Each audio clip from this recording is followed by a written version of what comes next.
Nicole ni umukobwa w'umunyarwandakazi wumvisha uko aririmba, ubona uko yitwara muri stu, ubona uko yambara, uzaba artiste uko bitwara, yewe nawe wabonye mu Rwanda aho gitsina gore. N'umuhanzi kazi umeze gute muri industry y'u Rwanda cyangwa akabisobanura gute? Nicole abakobwa benshi ndabazi n'abahanga baba musicians, but Nicole kinamubonyeho ari sharp cyane muri stu, ari fast nago nyine afite za bole za welele oya no murara tu chap indirimbo itari kurangiriza, and afite na pen game yatare birimo biraza. Yemwe mwabagabo mwaho bahaboheye, yemwe mwabagabo mwe aho bahaboheye. I swear I'm gonna come back to you. I'm gonna be so good in Kinyarwanda, I beg. I know. Fasha sosha. Sanzwe nzijwi rye. Sanzwe zijwi. I don't know. Oh my God, the comments, please guys. Be kind with me in the comments. Sanzwe nzijwi rye. Sanzwe zijwi, because I know the voice.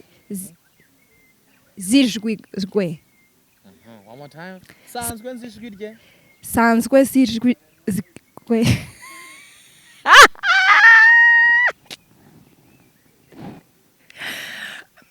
Yeah, listen. Sanzwe nzijwi rye. Sanzwe zijwi.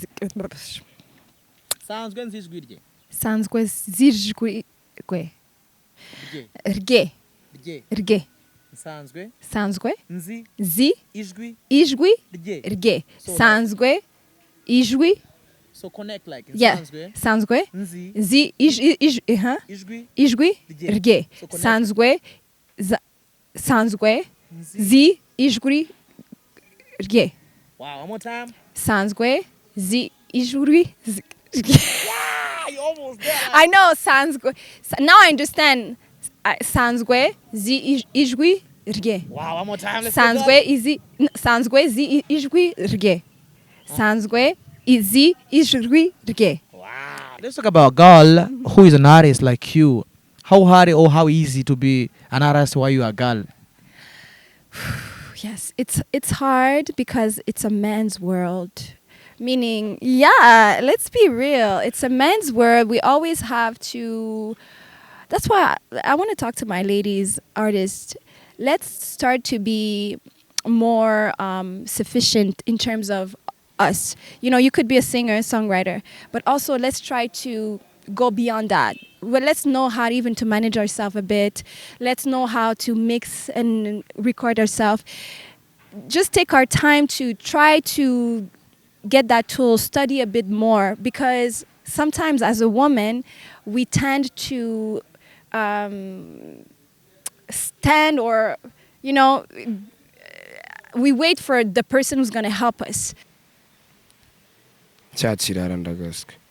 Dumba nawe agira amagambo menshi, ariko ni show, nawe he's a show. Muri media tudukeneye abantu bameze nkatwe bro. So you feel me? Kindi cyonzi ndamwumvisha ngo nuko atema ibiti muri Canada. Kandi nakazi keza cyane.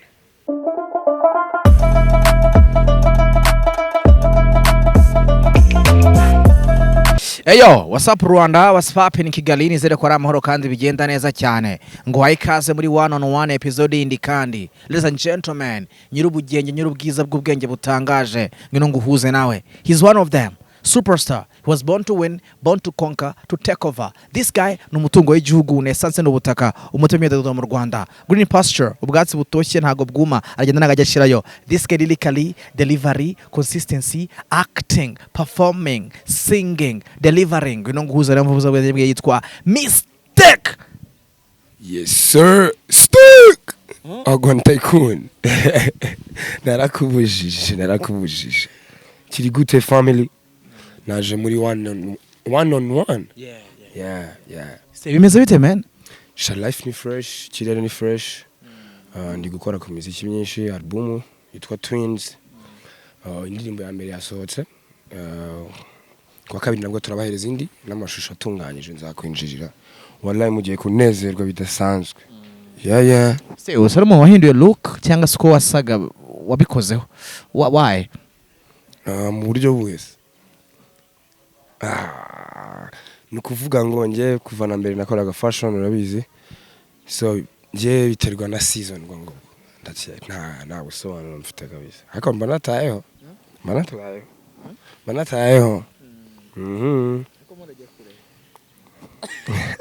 uri kuntera ubwoba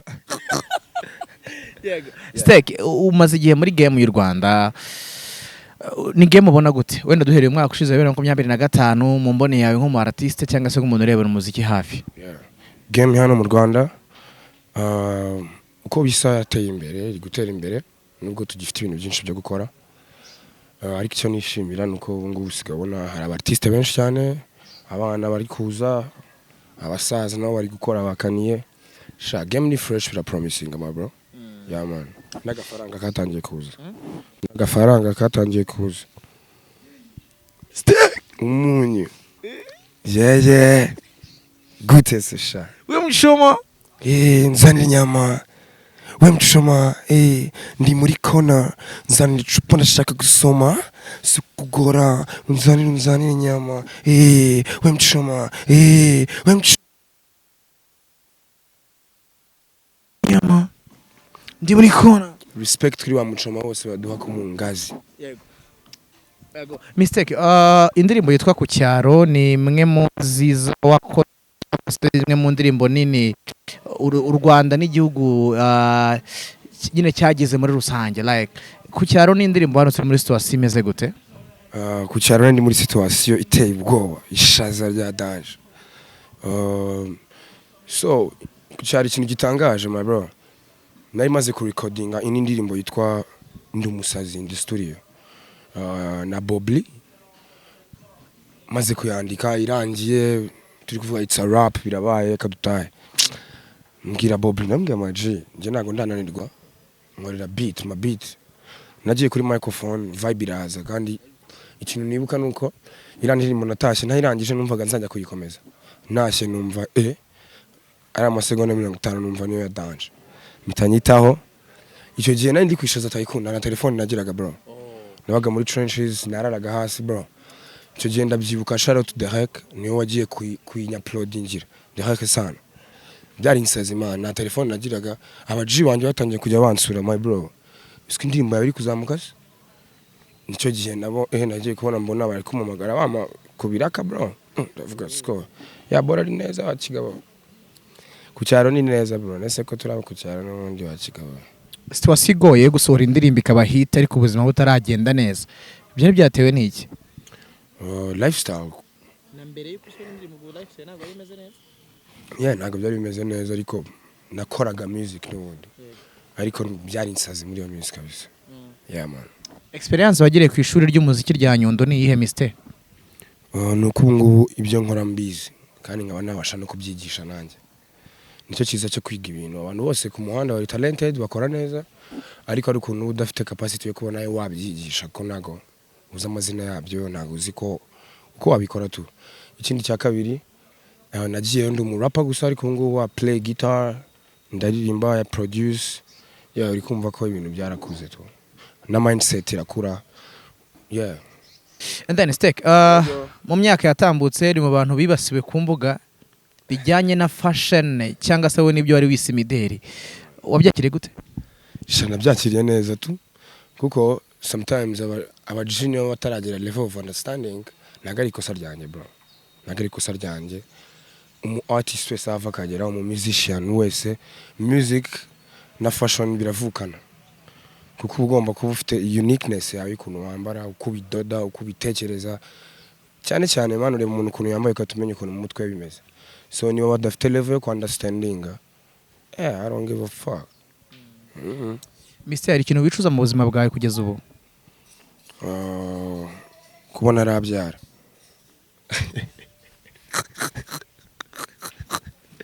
n'insazi birababaje nicyo kintu mba numva naratinze ibirara byanjye nsigaye narabaye tonto harara banje bakeneye mukazi ni mwana Mistaek harabura iki wallahi harabura nyine kubikora tu harabura kubikora arara gutera inda kandi numva bikubabaje cyane kuko utayitera sha ntago mbizi wasanga nyine ubwo abo nyitera batajya babyemera hasi uri mu maki wakirara nese Mistaek ayishobora gutera inda kuko narabyara se urumva ndisho biragoye ko naba ntabizi umuntu yabashuwa nyine biragoye ko umuntu yabashutara kereka nyine babahungu bakora n'amaswap ariko nge wapi Mistaek wizerera mu bukwe yego 100% man ni fresh man abantu babiri bihuje man umutima bro bagatumira abavandimwe imiryango bakishima bagahitamo kubana ubuziraherezo bro that's nice man. Back to the career, art yawe ubaye isobanura mu magambo wavuga ko art ya Mistaek yakabaye yumvuga gute cyangwa se ukora art yawe ushaka abantu babona iki? Yo nkora art yanjye muri rusange mani kugaragaza versatile kuba wakora ibingibi n'ibingibi ugakora umwihariko wawe ko sometimes araba artists baba soundinga kimwe aba producers ariko gufata niyo mpamvu inzira bikomeye man gufata side yawe gutya be taking a time ndi umuntu taking a time cyane ku bintu byanjye sha art yanjye ni yabasazi tu kandi niyo muri 2040 nibwo muzayumva neza. 2K40 mfite na album yanjye ya mbere twa 2K40 yarasohotse mu myaka nk'ine ishize I think. Niyo ndorerwamo mbibonamo tu niyo ndorerwamo mbibonamo ko nkunda step by step petit à petit gukora ibintu gake ugakura man kuko nari meze last year nagari gutya meze so kandi no kwipasa muremure nyine ni byiza binarinda my expectations yeah man. Ni iki kiri muri music y'u Rwanda ubona cyakabaye kivamo ikaba nziza cyangwa se ikaguka kurushaho? Kimwe cya bitatu. Icyambere ku giti cyanjye level of styling iracyari hasi. Ikijyanye n'imyambarire biracyari hasi. Kuri percent ndende ku rwego nyine ubona n'umu artist atazi marke yambaye atazi ko yabisobanura. Ukabona nyine no kujya kugura boro tu t-shirt whatever. Yeah, that's bad. Ni nko wazaje nesubwo inzoga zose. Ugomba kuba nesubwo boro ngo pfukuba ukabona umuntu yambaye ikiboro yabaye umu angel. Ukabona bamukubise uruboro ati bro sikaba byibaje ko nakubise amakara adasanzwe. Ikindi cya kabiri nabwo ni level of understanding ku bijyanye na media kuko media kenshi na kenshi media ibyigaburira abaturage bo kuri gatoto hasi yo tangaza makuru bya affect abahanzi bya affect art y'abahanzi kuko umuturage uri nk'Inyagatare uko wagiye ukabivuga ubeshyera umuntu niko ari bifate tu kandi atari kumeze normal so dutangire tugire ku kintu cya support without any cost support nta kintu utegereje tubikunde nk'uko abandi bantu ubona nka Nigeria Kenya bro basupporting aba artist babo nibagiye UK media zirazamuka nyine ni kintu baturusha twikunde cyo ugasanga nk'umuntu muri telefone ye cyangwa device ziwe yifitemo indirimbo z'abanyamahanga gusa ntago yaza muri show y'umunyarwanda ese urumva abahanzi bazakura gute. Cya gatatu tugira ishyari ryiza bro as an artist ishyari ryiza bro ni umuji ari ibintu byiza yakoze bro just support it man yeah man. Hari icyo njya mbona urambwira niba ari cyo cyangwa atari cyo mbona hype mu Rwanda ntago zingana hype umuhabwa umuhanzi A ntabwo ihabwa umuhanzi B usanga bisa naho hari itangazamakuru ryabezinze kuri bamwe mu ba artiste kandi twakabe dusavinga bose gukunda ibyo dukora nabo dukorera ndavuga entertainment biracyari bike mu batangazamakuru iryo shyaka no gupushinga ibihangano ku rwego rungana biracyari bike. If yes ubona biva kuki if no ubwo ndabambeshya?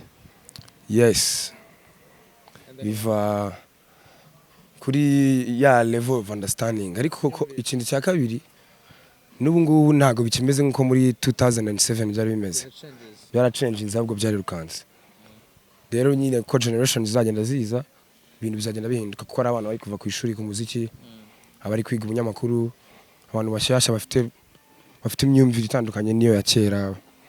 Ndetse ubu ngubu ibintu byitwa bya giti subizi cyangwa ibisubira cyabaho cyane no. Hari ibintu bigenda bihinduka bro.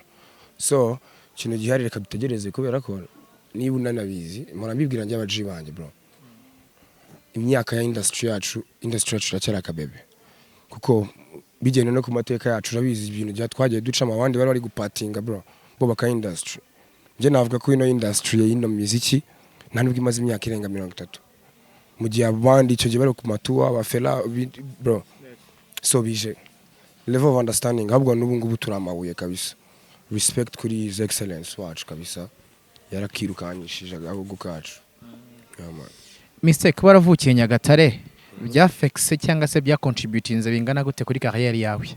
Ntago navukiye Nyagatare bro. Uri gisazi bro. Owe Nyagatare. Nyagatare se buriya man. Ahubwo ni yuhi wavukiye Nyagatare. Ntago ari njyewe. Narahageze. Wavukiye Mistaek? Navukiye mu bitaro byo kwa Nyirinkwaya.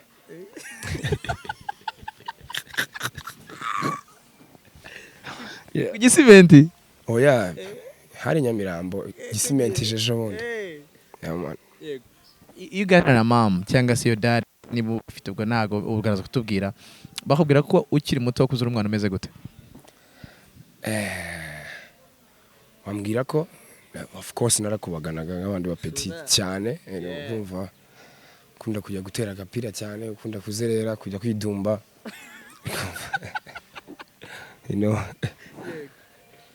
nyine nahoraga ku giti kabisa nanjye bya danje so ariko mu mikurire yanjye uko nagiye nkura nagiye nuza tu nk'abandi bantu bose basanzwe and nabo buri at the end of the day mbibakuraho nabo nabasazi man nabo naba crazy bya danje ababyeyi banjye nabo bafite vibe ya danje tarakubitana na Cynthia Rotrock atakwica Cynthia Rotrock atakumerera nawe mama wawe bagufata gute mu rugo ubu ngubu kuri kigero ufite wakoze hit wakoze album wakoze bangers zigiye zitandukanye bitashyigiye guhura na mama cyangwa na papa they do treat you as a child bagufata as an elder ndashaka kumva ukuntu bimeze bond yawe na parents nje nka muze wanjye yabwanga mfite nk'aka message yantayemo kabagome kangakwereke nawe numurara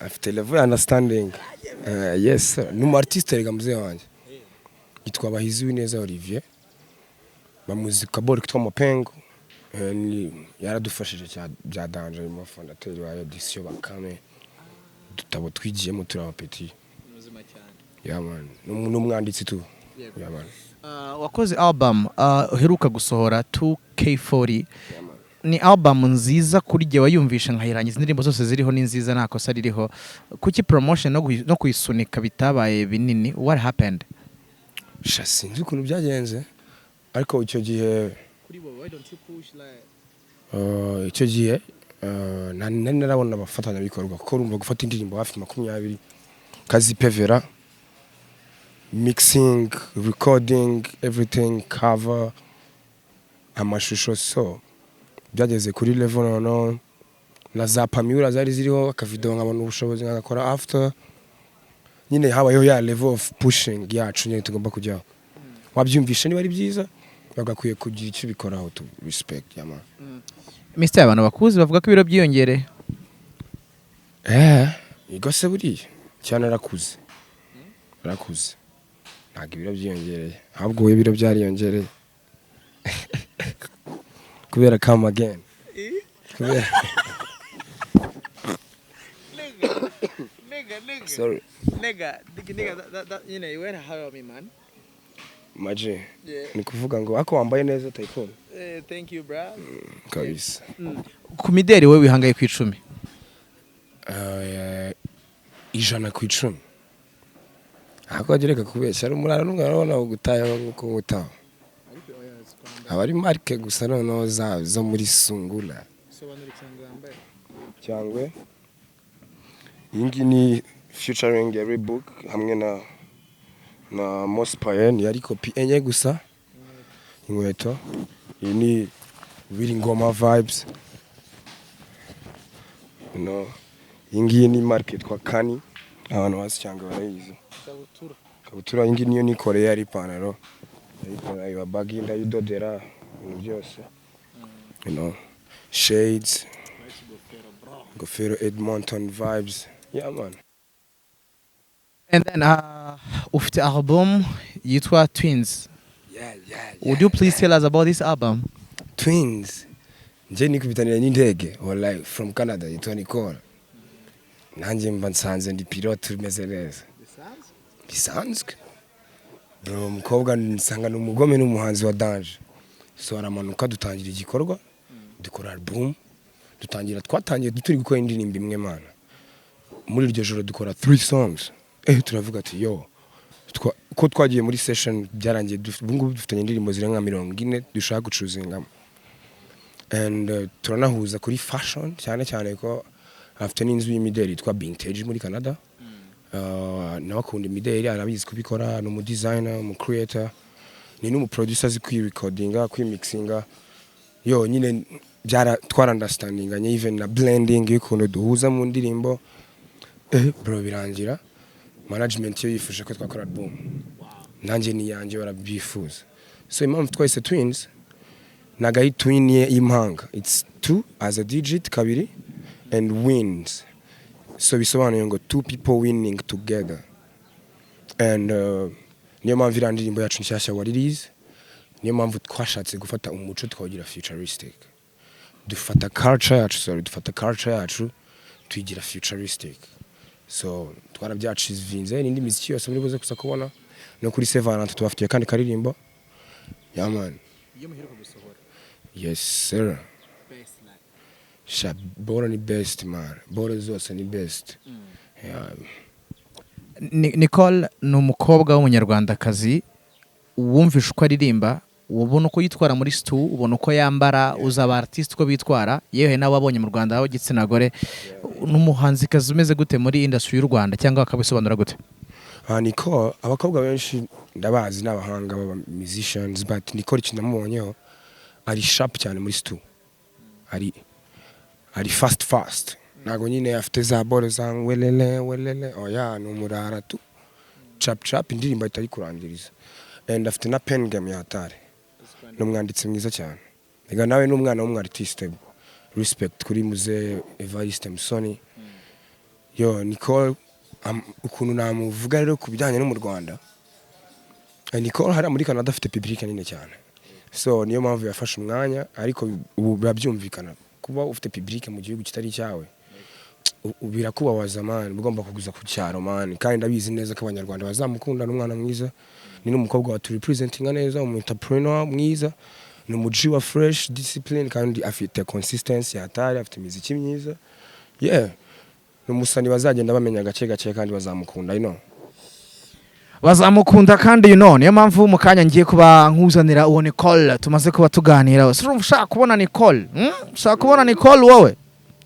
Kanze mu kanya nkuzanire Nicole.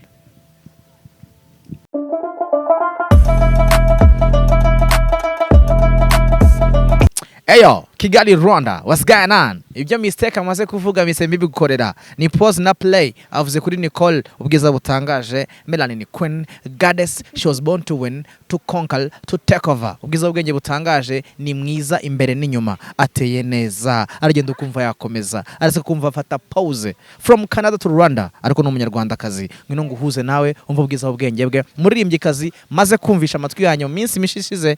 Damn, ashobora kumunkundisha ku ngufu cyangwa se nkamukunda kubera ubushake kubera ko she's so talented. Hello queen. Hello king. Yes you are. Amakuru. Namahoro. Umeze neza. Ndameze fresh. Wow. Yeah. Ikinyarwanda naraga ari cyinshi ni muke. Gake. Ndabyumva byose ni the problem replying kukivuga, you know, badagerageza. Uvuye mu Rwanda ufite imyaka ingahe? 2 years old. Ibiri Ego. Canada rero ugezeyo watangiye career yo kuririmba gute ese iby'imideli byo byaje gute all fresh and I mean talk about everything about that you're doing in Canada.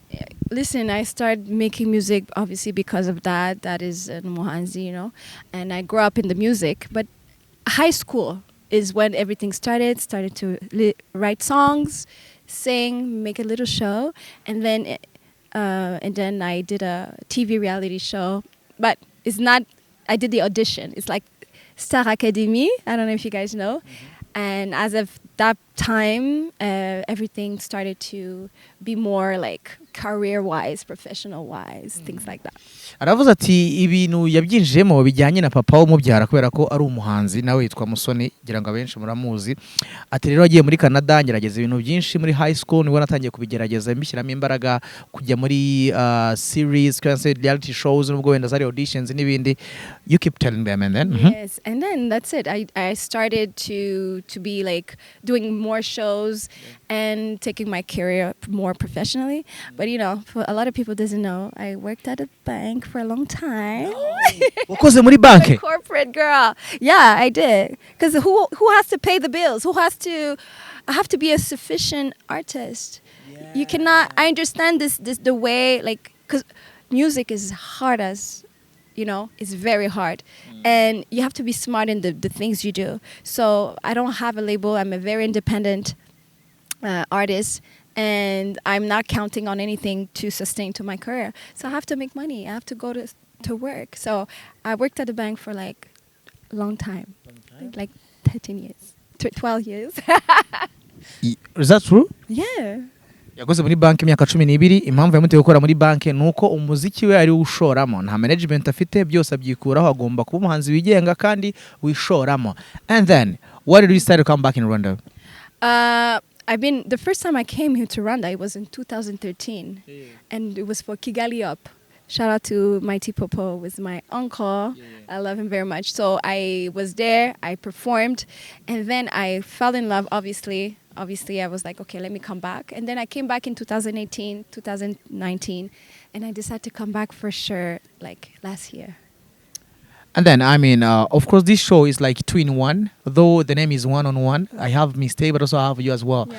Mistaek, I mean, always talk about you, like, you're so talented, you're so amazing, like, easy in the studio, like, your lyrics are very on point and stuff. And then, how can you define Mistaek? How did you meet Mistaek? So how do I meet Mistaek was online. It was like a regular day, and then algorithm, Kuri YouTube, and then I fell in love with his song Pambi, the acoustic version, and I saw him and I saw like a brand. First, I was like, nice, it's refreshing to see that. Kuko, here in the industry, I feel like we forget about this idea of brand. But also, he's so talented. I love his tone of voice. I love his daring. He matches with a lot of like auditors. You know, you could be 20, you could be 30, you can be 40, 50, 60. People will love him. But also, he makes a lot of amazing songs. Hip hop, or when he sings. So it matches a lot with me. Like, yeah. I mean, I know in my comments, there are people like, yo, too much English and stuff, like, but we got mixed, like, we got mixing Kinyarwanda, English, French, like. I promise you we have to do an interview only in Kinyarwanda. When? Soon, because I'm getting better. Listen, I'm getting better. It's true, but I'm getting there. Tuzavugana mu Kinyarwanda muri next interview. Ubwo mu kiganiro uvuga ngo mu kiganiro? Mu kiganiro. Muki. Arrête. Ni bavuga muki. Muki. Aha. Ki. Listen. Mu kiganiro. Nibwo. Nzavuga. Ikinyarwanda. Ikinyarwanda. Yego. Ukunda kurya iki rero Musoni? Ibitoki, ibirayi. Oh no, isombe. It's my favorite. Isombe n'ubugari. And isombe n'ubugari, it's my favorite meal. Uretse Mistaek mukorana cyangwa mufitanye album igiye gusohoka yitwa Twins. Nuwuhe muhanzi wundi mu Rwanda ukunda? Badman Kuku. I call him Badman Kuba, but I call him Badman Kuku. I love him. No producer, amazing producer. Element. I love him. Vuga ngo ndamukunda. Ndamukunda cyane. Element. There's always all the ladies. The ladies are very special. I saw Zuba the other time. Zuare. Numuhang. Cyane kabisa. And Zuba, she have a beautiful voice. Arafite ijwi, very beautiful tone. Yeah, I mean, there's so many beautiful talent here. Anyways, you know that you're good in Kinyarwanda. I guess. Let's practice. Okay. So yeah, so turafite abahanzi mwiza mu Rwanda. Beza mu Rwanda. Yes. Wavuze ko waririmbye kubera papa wawe.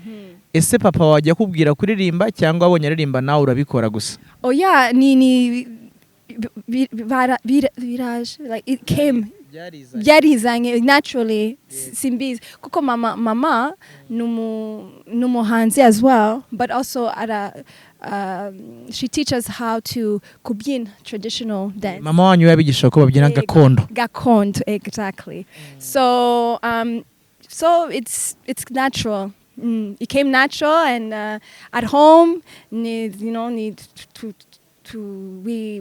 love how to dance, sing. You know, it's always been party at home. Let's talk about a girl who is an artist like you. How hard or how easy to be an artist while you are a girl? Yes, it's hard because it's a man's world. Meaning, yeah, let's be real. It's a man's world. We always have to. That's why I want to talk to my ladies artists. Let's start to be more sufficient in terms of us. You know, you could be a singer, songwriter, but also let's try to go beyond that. Well, let's know how even to manage ourselves a bit. Let's know how to mix and record ourselves. Just take our time to try to get that tool, study a bit more, because sometimes as a woman, we tend to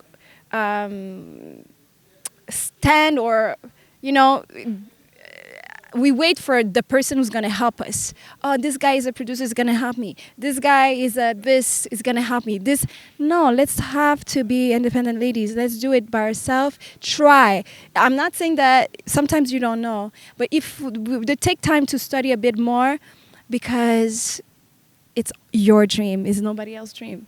It's literally your dream.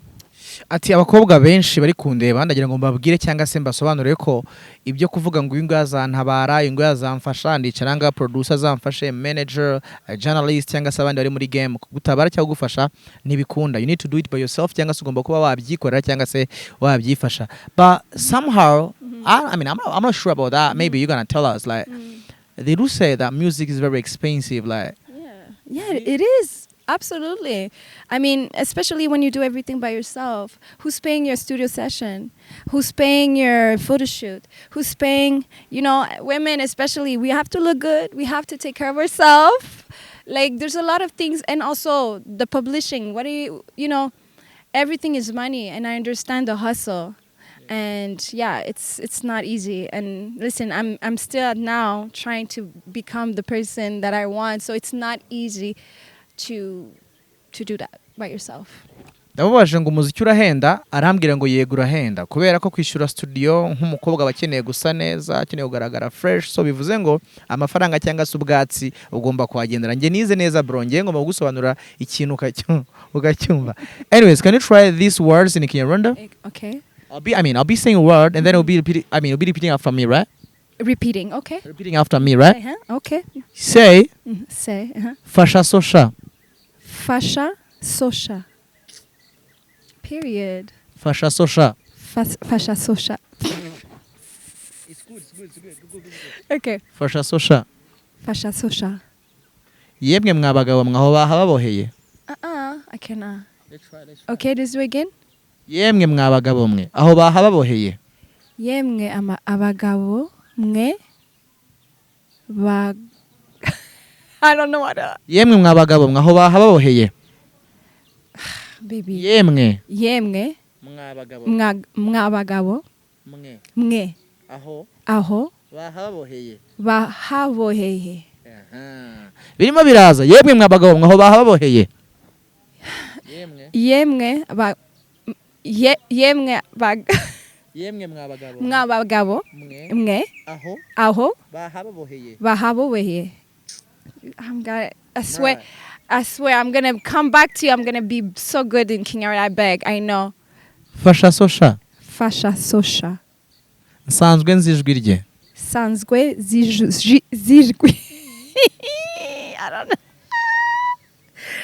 Oh my God, the comments, please guys. Be kind with me in the comments.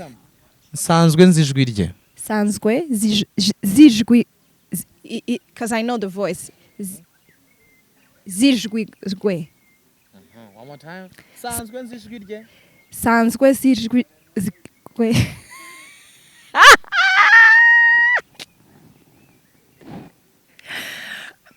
Yeah, listen. sanzwe nzijwi rye Sanzwe zijwi. sanzwe nzijwi rye Sanzwe zijwi. Rge. Sanzwe zi ijwi rge. Sanzwe ijwi. So connect like Yeah. Sanzwe zi ijwi rge. Sanzwe zi ijwi rge. Wow, one more time. Sanzwe zi ijwi rge. You almost there. I know Sanzwe. Now I understand. Sanzwe zi ijwi rge. Wow, one more time. Let's Sanzwe zi ijwi rge. Sanzwe zi ijwi rge. Wow. Okay, so I know what it means. So I noticed that I know the voice of that person or something. Good. You're good, man. You're good. I have to practice. Yeah, I'm you're very good, but I'm shy No, and you don't be shy. I know This I have is to. your- I'm this gonna is make your a lot of nation. yeah. This is your country, like. Absolutely. Your brothers. Ego We nabyumva. got you, like. Ego You're holy, nabyumva. like you need to learn Kinyarwanda. Yes, 'Cause this I is know. your identity. Absolutely, and I know, it's one of the things that I'm a bit ashamed of. Like. Nah, don't be ashamed. I'm of just that. a bit. We'll be helping you, like. Thank you. One more time. It goes like. Karisa arusasijwe. Karisa arusa sirjwi. What? Karisa arusasijwe. Karisa arusa sirjwi. Karisa arusa You're good. Karisa arusasijwe. sirjwi. Karisa arusa sirjwi. Ah, my God. Karisa arusha sirjwi. Let's go. You got it. One more time. Karisa arusa sirjwi. Wow. One more time. Karisa arusa sirjwi. Yes. So do you know ibyo twita ibisakuzo? Noisy, right? Is that right? Ibisakuzo. Ibisakuzo. Ibisakuzo is not like the thing that makes It's like loud things. If we do you know proverbs like? A bit. Can you run the proverbs? Just depends some stuff. Yeah. So can you tell me some few? Oh Jesus, I cannot remember. But if you tell me, I can translate. So I mean, nzajya mvuga umugani sinkurangize wowe wuzuze. We'll be completing the sentence. The proverb The like. proverb. Okay. Yeah. Igiti kigororwa. Igiti kigororwa. And then connect. Igiti kigororwa. Kikiri gito. Kikiri gito, meaning when they were small. So the child, they're supposed to be, I mean, get educated when they're young, so that they can grow. Like. The grow. Okay, I get it. Okay. So do you remember the proverb? Igiti kigororwa. Karimuto something. Kikiri gito. Kikiri gito. Kikiri gito. Kikiri gito. Okay. Okay, amashyiga wumva ari iki?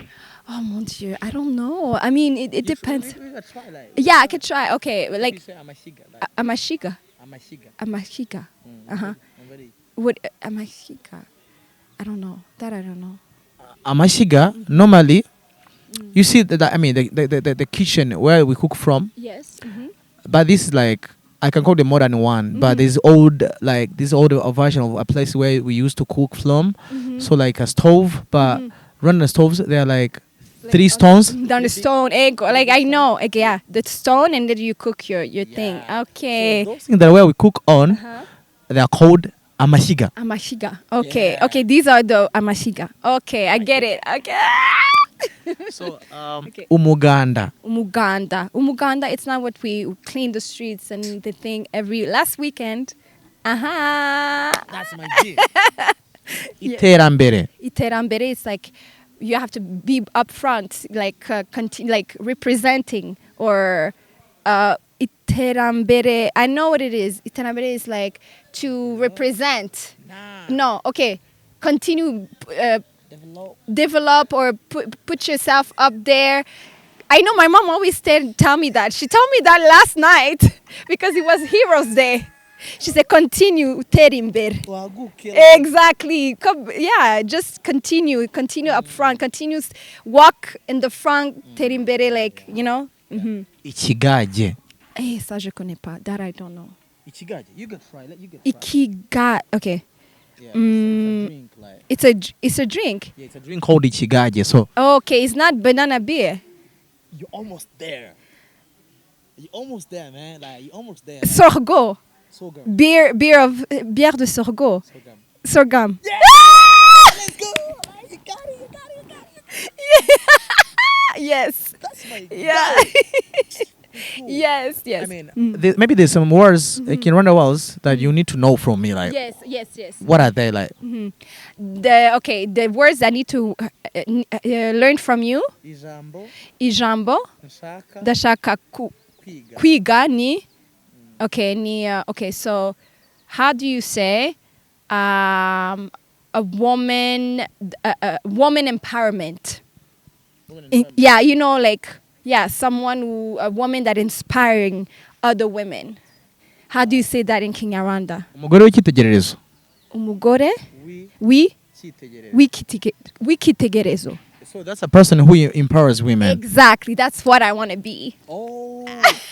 So you be ndashaka kuba umugore w'icyitegererezo. Period. One more time. Ndashaka kuba umugore w'icyitegererezo. Okay, another word. So I want to be also, okay, so how do you say a woman, what do you say, an artist who needs help in like, let's say, writing? Let's say a woman, not a woman, just an artist, period. Like, let's say, yeah. Umuhanzi. Ndashaka umuntu. Uzajya. Amfasha. Kwandika. Indirimbo. Okay. So in English? In this, I'm an artist who needs help with writing a song, let's say. Okay. So, yeah. Who would be helping you to write. Exactly. So that's good. Okay. That's nice. Okay. So back in the business, like in the business, you are a singer. Yes, I am. Damn, like, would you please sample them? I am. Let's go. I am a singer, Let's go. songwriter, Let's go. entrepreneur, fashion artist, model. Boom. That's it. Boom. Let's go. Rondon, actually, artist. Very proud to be. Sample them, like. Sample them, girl. Let's go. Sample them, girl. Sample them. Listen, I could do a lot of things. And us women, we are power to this world. So we could do a lot. Let's sing for them. Let's sing for them. Yeah, let's go. Let me sing something from the album. Yeah. A little something. Let's go. Let me see.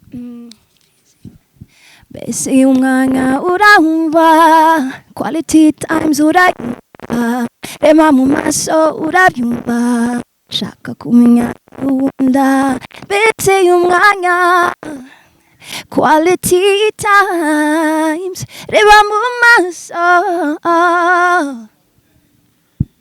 Yo. I tried. Good, like you're good. And I didn't care. Let's sing for them. Maybe in English. In English. Let's go. Okay. What can I say? What it is. Like, what it is. yeah. Ooh, what it is, what it is, what it is. Boy, you got that flame, and I am still craving. Ooh, what it is, what it is, what it is. You are that flame. Can't you feel my pain? Yeah, yeah, yeah, yeah. You are my lover. Love like no other. Yeah. Et tu m'as donné ce que je n'avais pas. Yeah, yeah. Every time umbwira kurushe ululufe imbese ushaka mfe shit. Every time I feel bad yo nkwabaje binereshaza kuba wazishumi yanjye ngwino nkubwire ma chérie ngwino nkwe ku biceri. Yeah. Wagwan liquor boys and liquor girls. Me I'm a king of the Kankarate alongside Nicole and Taikun. Yo. Narababwije. Nababwiye ko mbaza ni indege yawe na pilote w'umugome. Narakubujije. So Nicole Busoni mugende mwumva imiziki ye n'umukobwa mwiza upromisinga ugomba kutugeza kuri Sungulebe. Banamushoneshe ku Kinyarwanda. Niyo mpamvu ngo ntago njye nyimuvugisha mu Rwongereza aho ya Nicole. Amahoro. Amahoro baby. Umeze fresh? Umeze fresh. Amahoro. Yes. Uratangaza ikigira ikintu wabwira mu Kinyarwanda. Muraho neza everybody. Ndishimye kuko kubumva. It's coming. Uri kumva ko biri kuza. Uri kumva ko ariko nanjye ngomba kwihypinga. Umuhungu wo kuri gato turi kumva ko byaje sigomba Ikinyarwanda cyose. Wallahi mu ngenere ndimo ndazamura umuco nyarwanda, ndimo ndabamanura bo ku cyaro cyo hejuru.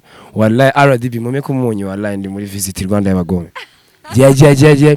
My people, thank you for having us. Ndabakunda for ibikorwa byinshi bitunganyije biri mu nzira. Yes sir. Yeah.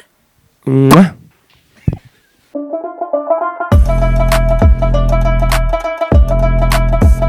Eyo, Rwanda Kigali, back on it again, yitwa Mistaek. Ladies and gentlemen, Mistaek on it again. Urabiza amafoto y'abantu batandukanye bagomba kureba umuntu yamenya akavuga izina rye, yahise kuvuga ibintu bitatu. Hari ukuntu babanye cyangwa se abazi, katwumve Mistaek ukuntu afata abantu cyangwa se babanye nawe. Mistaek uri taris? Yes sir. Is Kevin. Trapish guy. Ni inshuti yanjye. Ni umurapa mwiza, nemera mu wa mbere mu Rwanda. Ikindi muziho nuko atadacika intege.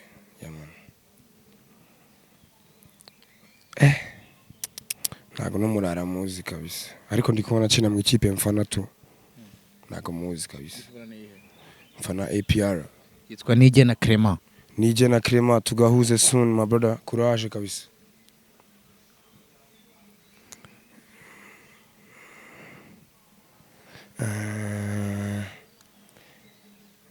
DJ Crush.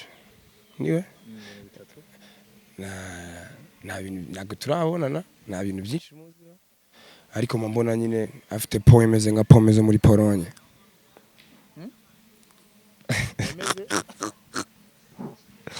Okay, dukomeze bro. Diamond Platnumz. Diamond Platnumz ni umusaza nawe wirwanyeho. Biragaragara haso yiwe kabisa guhera muri trenches ramuzi muri Zambagara. Ariko ubu ngubu niwe king of East Africa. Respect. Whiskey Dayo.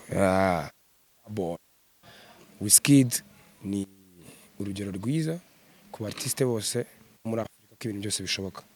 Ikintu cya kabiri nkunda styling yiwe. Ako nawe ndakaswe. Amwita Sakina Cinema. Amwita nje kubwira amazina abiri umugire uwariwe. Nyambo and Aisha ni Aisha nawe courage muri cinema ni fresh cyane. Ntabwo ari umuzi Aisha. Njya mbitiranya mana. Na Nyambo. Na Nyambo. Bose bakina cinema. Wallahi. Papa wacu PK His Excellence Paul Kagame turamukunda cyane. N'urugero rwiza nayo wakwigiraho ko ibintu byose bishoboka kuva muri struggle ugafata igihugu kugarura amahoro. Ikindi cya kabiri ari smart cyane. cya gatatu nkunda styling ye nawe cyane respect afande. DJ Brian ni umu DJ kazi umunyarwanda kazi nawe umuhasla nawe ni umuji wanjye. Ikindi cya gatatu navugaho agira igenza bya danje kabisa, agira umunwa kabisa. Munyakazi Bruce nawe ni grand frère wa Fresh, nawe ni umuji wanjye ndamukunda ndanamufana. Nawe ni urugero rwiza rw'uko wava muri haso za Gasara bujya ujya muri haso n'ibikindi biki kandi zikazarya ngo basigare n'ingagari sometimes n'umunyawohereza abahungu. Yeah man, Bruce n'umusani wa Fresh ariko tu representing a Fresh ndamwubaha kabisa kandi ndamukunda. Anita Pendo cyambere namuvugaho nakuze mufana nakuze mwumva ndashaka no gukorana ikiganiro nawe kuma mbona nawe afite vibe nakuze mureba kuri televiziyo ari muri Guma Guma y'Musinga. So n'umumama kabisa warwaniriye ino industry mu buryo bugaragara. Amaji the Black kinaye muziho. Amaji the Black nawe agira umunwa wa danje. Amaji none ni inshuti yanjye nawe ya kera kuva kera byatari turaziranye kera ari mu bantu w'abana beze muri inshuti yaragusura kugira inama. Nubwo umubona kuri yanyine yigize sungula ariko n'umusazi n'umugome bya danje. Rocky nawe icyonzi nuko ava muri kayitsi zimwe na bawe skados hano bita Karuruma. Ikumva kindi ari smart nawe ni n'umuhasla nawe urabibona nyine urabibona success yagize yari hasoringiye tumuzi kuntu yanganaga none ngo basigaye yarashyizemo ibebe asigaye ameze neza. Bushido rero Bushido nawe ari mu artist hano mu Rwanda bari versatile batandukanye bafite this character ya wa selling nicyo kintu cyambere namuvugaho. Bushido wa selling easily kuko ari unique afite vibe ntago wamugira nirungu ni n'umwana mwiza uri Bushido cyane ni n'umu gangster nawe mu hustler nawe wavuye ku cyaro bigoye. Yes sir. Element L nawe ni umuhungu nawe nemera bya danje. He's a good producer abenshi barabizi. Element amaze kugeza music ye niyo mu Banyarwanda ku rwego rushimishije ku myaka ye mike. Ikindi cya kabiri ni umuntu nzi nawe ukunda gukora cyane spending time muri studio arakora ibintu bya yarabirwaniriye kuva ku Kibuye nawe kuri Gatoto azi Kigali ubu ngubu araryoshye. Cya gatatu he's talented guy. Yes sir, he's talented guy. Juno Kizigenza nawe personally ni umwana mwiza ni umuji wanjye nawe ni umuhasla. Nubwo twagiye dupanga ibintu byinshi cyane bikagenda bipfa ariko nizera ko one day tuzanyatana tukabyica. Yes sir. Kinisol spectacular. Kinisol nawe ni umu brother wanjye ubu ngubu ni umu papa wallahi. We tuziranye kuva na mbere twize ku ishuri ry'umuziki umwe turaziranye mbere nawe ni umu hustler cyane nawe kuva Nyamirambo akaza kuri street akajya muri football akajya kwiga umuziki akaririmba ubu ngubu afite famille bose barari ikintu mbaze nuko bose birwanyeho bro n'aba hustler kabisa. Shadibu ndikumva nta kintu numva namuvugaho icyo nzi nuko ari inshuti yanjye ni umwana mwiza nawe afite n'ababebe beza tubazi no kubitaho cyane. Scovia Mutesi nawe ni umudamu nawe wihirinze fo. Ikindi nuko angenera n'inkuru zo muri Kongo cyane ndabikunda cyane. Miss Watch Naomi kinamuvugaho nawe mbona ari umwana mwiza ari chill ni n'umukobwa usa neza bitonda y'imico myiza uko mbibona. Kate ni tantine w'abarara man tantine wacu wallahi ikindi cyambere namuvugaho nawe ni inspiration nziza kuri youth ku bakobwa ko ugomba gukora bro. Yes sir. Aline Sano nawe aririmba neza. Icya kabiri ari du challenge two gupromoting imiziki we nagiye mbona turansetsa turananshimisha nakomerezaho. Bwiza Bwiza nawe tuziranye gutya ariko numva nta bintu byinshi muziho pe. The Ben nawe nyine n'umusaza no mu grand frère. Nawe afite consistency, ari loved, ari natural. Uko mubona nawe mbona umuji wa fresh. Cyakirara ndagaske. Dumba nawe agira amagambo menshi ariko ni show, nawe he's a show. Muri media dukeneye abantu bameze nkatwe bro. So you feel me? Kindi cyonzi ndamwumvisha ngo nuko atema ibiti muri Canada. Kandi nakazi keza cyane. Phil Peter nawe ni umugra wa fresh, ni umu DJ, ni n'umunyamakuru. Nawe agira amagambo. Coach Gael ibintu bitatu namuvugaho. Nawe ni example kuri youth. Guhasolinga ni umu good entrepreneur. Igihe cyose tuziranye twagiye tubona ibyo twapanze yabaga ari kwigisha abantu uburyo wakura amaboko mu mufuka ugatera imbere. And ikindi cya kabiri ni umuntu nawe ukunda music, arasupportinga, ni umuntu byoroshye gukorana nawe. Yes sir. Kandi nyikunda football naramwumvaga wana yitwa nde bro wanjye wicije online. Oya ntago ari Mani Martin. Ndabizi ko akora ibintu by'urubuga rw'imikino anogeza imipira. Fuad kabisa. Nawe ikintu nzi yarasakuza kabisa, atanga vibe muri match. Yeah man. Fuad sajya kumwumva kera. Ndaga mwumva na nubwo ari yenya nshirega mbabyumva bro. Nawe ni umupartner barakorana nabo bose bagenda kukwica. Benjamin. Gicumbi bro. Yes sir. Naga nanjye ngunda agapira wa kigabo. Rigani. Yeah. Ibintu kuri Rigani nawe mbona ari umu professional, ni umusesenguzi mwiza w'imipira. Ikindi cya gatatu nawe ni umuhasla bro. Axel nawe ni umugrand. Ndashyushye bro. Nakubitaga za jonke. Narakubujije. Axel nawe ndamwumva cyane, ndi kumva agapira. Namukundaga agikorana na Rutamu harya. Numvaga umupira kiragiye cyane ariko ngo kubera imiziki no kwirukana. Uno grand frère we nawe ndamuzi. Jado pana Castar. Ni Castar. Nawe ni OG no kubwakera nawe nakuze mwumva. Cya kabiri ara kandi ga projet asigaye mbona akora ko gusura abartiste bakaganira byimbitse, you know.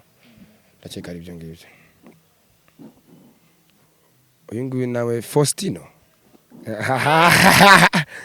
Bro nakinnye agapira wa kigabo. Faustino nawe agira amagambo. Ikindi cya kabiri nuko nzi ko ari passionate cyane muri ibintu bya siporo, ari even too supported kuba kinnyi uko mbibona.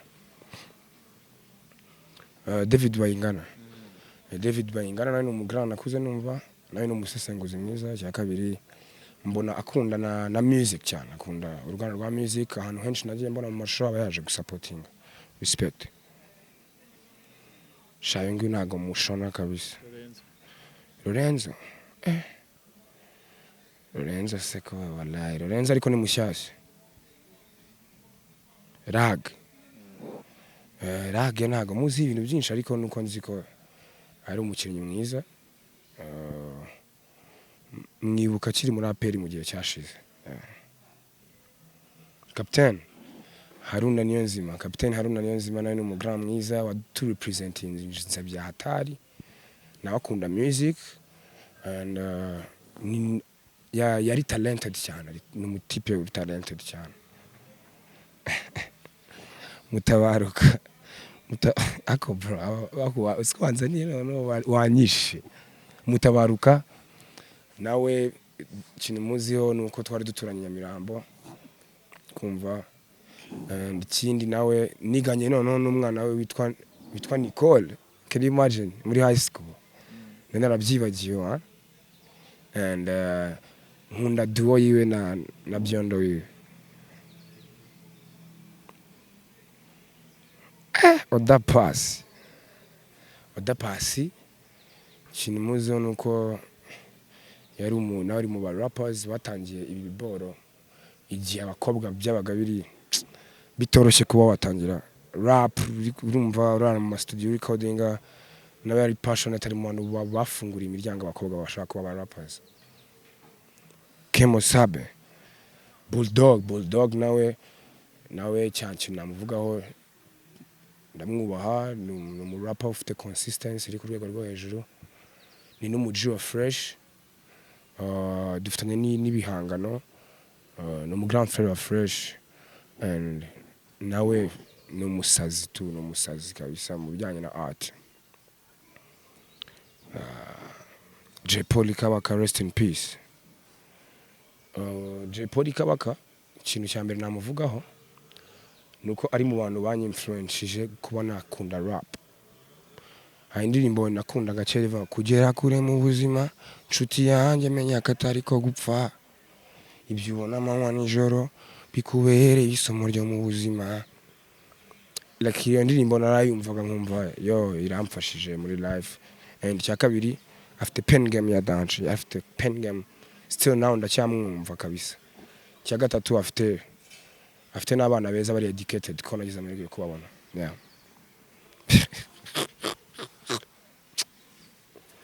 Monsieur Elephant, encore Elephant. Uramuji ibintu ugiye kumuvuga wamara imwaka. Uramuji cyambere ayakujije ubuto bwacu bro. Ni ubyibuka muri za movie zo kurwanya malaria ibikindi ari mu bantu nyine bagiriwe urukundo nawe ufite consistency umusazi ukunda tsungula nyine ari entertaining ndamukunda cyane kandi ndakeka nta munyarwanda utamukunda. Bamwita Kasuku bro. Kasuku ikintu cya mbere muzo nuko ari we ngo wakwishirira amashuri muri Tanzania niko cyumva. Ariko umva ari nawe wagufunguje cyageze akuriye. Ariko umva bro. Cya gatatu muziho akunda inyama kabisa. Akunda inyama nicyo cya gatatu. Mistaek ni ikihe kintu cyo kiguteye amatsiko mu ijuru? Na kimwe cyo kineye amatsiko mu ijuru. Kubera ko ntago nshona kuntu bizaba bimeze. Yeba numva ku isi haryoshye wakidara. Ni ikihe kintu kiri kwisubana kiboharinga kurusha ibindi? Cyagituma isibiye. Ikintu gituma isibiye. Cya mbere ni intambara. Yumva cya gatatu imihindurikire y'ikirere icyanyuma navuga urwango tunishyari kudakundana kuko Imana yaturemye mu isura yayo niba tubyizera ko buri wese hano nagaze ukuntu umuntu yaje bro. Ntabwo wambwira ko njye mba ndeba technology y'Imana nkabona ni y'abagome. Ntabwo wambwira ko karaka liquid my bro ngo bow ukatuvamo taikun. Uri kumva iyo technology? Yes sir. Ngayi waze bro. Rero mba numva nyine dukwiye gukundana uko bingana tu uko icyo nta kwifuriza ko kikubaho kibi kuko mane nkukasura urutoki urababara mane rero uza gukaturwange shumi yanjye. Yama ni indirimbo y'Imana igufasha Mistaek? Indirimbo y'Imana imfasha nyikurira imbere kigucishiriza ujye kubwongorera ngo